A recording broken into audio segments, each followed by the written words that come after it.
Hello friends, welcome to my channel.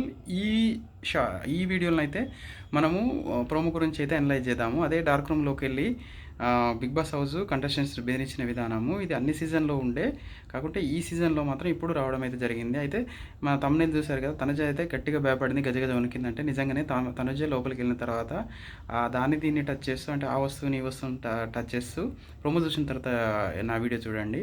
చేసిన తర్వాత చాలా భయపడ్డది. అదేవిధంగా బయట ఉన్న సంజన గారు నిజం చెప్పండి, ఏమన్నా నా గురించి ఎక్కడేముందో చెప్పండి, నేను చాలా భయపడుతున్నాను అన్నట్టు మాత్రము చెప్పడం అయితే జరిగింది. అంటే అక్కడ తనుజ నిజంగా యాక్ట్ చేసిందా, నిజంగా భయపడిందా అన్నది కూడా మనం ఒక అనాలిసిస్ చేసుకోవచ్చు. ఎందుకంటే Tanuja Bigg Boss house dark రూమ్లోకి వెళ్ళిన తర్వాత అక్కడ వచ్చేసి మనము భయం అనేది భయం తిరిగిన ఉండాలి. సంజన గారు బయట ఉన్నారని ఎందుకు థాట్ వస్తుంది అనేది కూడా ఒక పాయింట్, అది అందరికీ డౌట్ వచ్చే విషయం. అదేవిధంగా రితు చౌదరి వెళ్ళిన తర్వాత బయట ఉండి నేను అది చేస్తా ఇది చేస్తా ఆడపులి అనుకుంటూ వెళ్ళిన తర్వాత కూడా దాంట్లోకి వెళ్ళి చాలా భయపడి అమ్మ నేను బయటకు వస్తాను అదని ఇదని అమ్మో బిగ్ బాస్ అనుకుంటూ భయపడడం అయితే జరిగింది. అయితే ఇక్కడ వచ్చేసి లాస్ట్లో ఒక నవ్వు అయితే నవ్వింది. ఎవరు, రీతు చౌదరి. అంటే బిగ్ బాస్ అని ఉంటాడు, అంటే అక్కడ ఉన్న వాళ్ళ కంటెస్టెంట్స్తోని.